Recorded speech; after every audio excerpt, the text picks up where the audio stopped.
अरविंद जी, मतलब ये जो इस्तीफा आपने जब दिया था बीजेपी से, तो आपने उससे पहले ही सिंधिया जी से बातचीत की थी इस बारे में? उन्हें बताया था कि जी मैं आपको क्या गया था। परेशानियाँ इसमें हो रही हैं? नहीं, मैंने है ना, मैं जस्ट 20 दिन पहले सिंधिया जी के पास गया था कि क्षेत्र में इस तरह की कंडीशन है और मंत्री जी का विरोध भी है। अगर आप मेरे बारे में भी जानते हैं और इस तरह मैंने वर्किंग भी की है क्षेत्र में, जो कि मंत्री जी के और गैर बीजेपी के सपोर्ट के खुद ने जो लड़ाई लड़ी है, मैंने अपनी पूरी डाटा बताया कि आप हमें अवसर दीजिए। आप अगर टिकट भी नहीं देते हैं तो आप हमें कोई ऐसा मौका तो दीजिए जिससे हमें जन सेवा करने में एक उपलब्ध हो। मैंने हुँ, बिल्कुल अवगत कराया, लेकिन उन हुँ, सिंधिया जी महाराज साहब ने बोला कि मैं विचार करूंगा। लगातार यही बात बोलते रहते हैं कि मैं विचार करूंगा, तो हमें कोई लगा कि एक्शन नहीं इतना लिया कब तक आपने? सुने। अच्छा, मतलब जी, कोई एक्शन नहीं लिया था, सिर्फ़ आपकी बात को नज़रअंदाज किया गया है। बस बस एक्शन नहीं लिया। बार बार मैं सचेत करता रहा। अच्छा, वहाँ जो मंत्री हैं सुरेश धाकड़, उन पर भी आपने आरोप लगाए थे?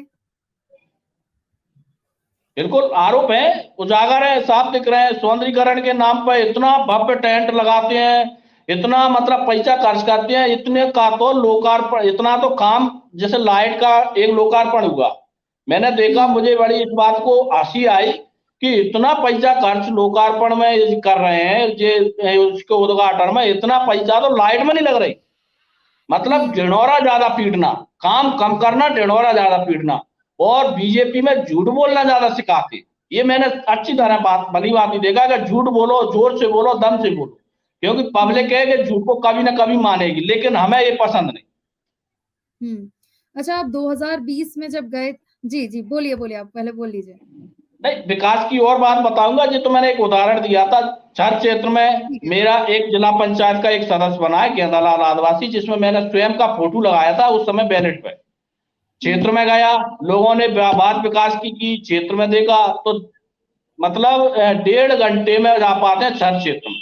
मात्र हुँ, 15 मिनट की रास्ता को 1.5 घंटे में कवर कर पाते, इतनी जर्जर हालत है रोड की। अब हुँ, गांव गांव जाओ तो पानी की व्यवस्था नहीं हो रही। बोलते हैं कि भाई साहब हमें कहीं ना कहीं हेडपंप लगवाइए।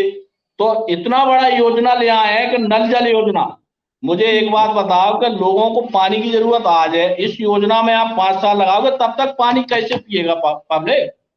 इस पे हुँ। कोई ध्यान नहीं। मैं बार बार पूछता हूँ, अरे कहीं नल जल योजना का चल रहा है तो ये 5 साल प्यासे बैठे रहे। ये हुँ, कंडीशन है। मतलब कई मुद्दे आपने उठाए, लेकिन पूरी तरह से उनको मंत्री जी ने भी और खुद सिंधिया जी ने भी नज़रअंदाज किया है, ये आप कह रहे जी हैं। जी 2020 में जब आप गए थे, बीजेपी में शामिल हुए थे, तब से आप जी 2023 तक वहाँ पर रहे हैं। ऐसी भी बात सामने आई है, कई लोग जिन्होंने घर वापसी की है, ये बात बोली है कि वहाँ जो पुराने बीजेपी के कार्यकर्ता हैं, जो नेता हैं और जो लोग सिंधिया जी के साथ गए थे नेता, कार्यकर्ता, उन लोगों में भी आपस में मनमुटाव रहता था। ऐसा कुछ है? जी। जो सिंधिया जी के साथ गए थे ना, वो जो मूल भाजपाई है, उनको इस हुँ, दृष्टि से देखा जाता था कि हमारे दुश्मन है। हमने बहुत प्रयास किया कि भाई हम हुँ, भी आपके भाई हैं और ऐसा कुछ नहीं है, क्योंकि हमारे मन में तो एक ही लालसा थी कि विकास कैसे भी करके या हुँ, सामंजस्य बैठा के विकास हो। लेकिन उनको क्या लगा, वो हमसे नफरत करते थे। हमने महाराज को भी बताया कि महाराज ये कंडीशन है, ना तो मीटिंगों में बुलाना, ना हमसे बातचीत करना, ना हमें किसी बात की जिम्मेदारी देना। कब कार्यक्रम हो जाता है, कब विकास की बात हो जाती है, मेरा जिला पंचायत घर बैठा रहता है, वहां नारियल फूट जाते हैं, पता ही नहीं चलता। तो मतलब इस तरह की अनदेखा कर दिया था, बहुत बुरी कंडीशन है। और सिंधिया जी के जो साथ गए थे, मेरा निवेदन है कि उन लोगों को धीरे धीरे वापस आना ही पड़ेगा, क्योंकि उनकी बहुत बुरी हालत है। अभी तो कम लोग आए और आएंगे, ये हुँ। कंडीशन है। अभी सिंधिया समर्थक ही क्या, और भी जो लोग हैं बीजेपी के, वो भी आ रहे हैं। वीरेंद्र रघुवंशी जो हैं, शिवपुरी के कोलारस से विधायक हैं, वो भी जी कांग्रेस में ही शामिल हो गए हैं। बिल्कुल बिल्कुल। क्या लगता है भाई आपको क्या? आप ये बताइए, एक वर्तमान का विधायक, मेरे हुँ, सामने की बात है, कलेक्टेड में मीटिंग थी, एक कंट्रोल वाला एक भ्रष्टाचार इतना कर रहा था, 3 महीने से लगातार विधायक जी वो है उसकी शिकायत कर रहे थे, लेकिन कोई सुनवाई नहीं हो रही थी। एक एमएलए की सुनवाई नहीं हो रही थी। बताओ आम आदमी क्या करेगा?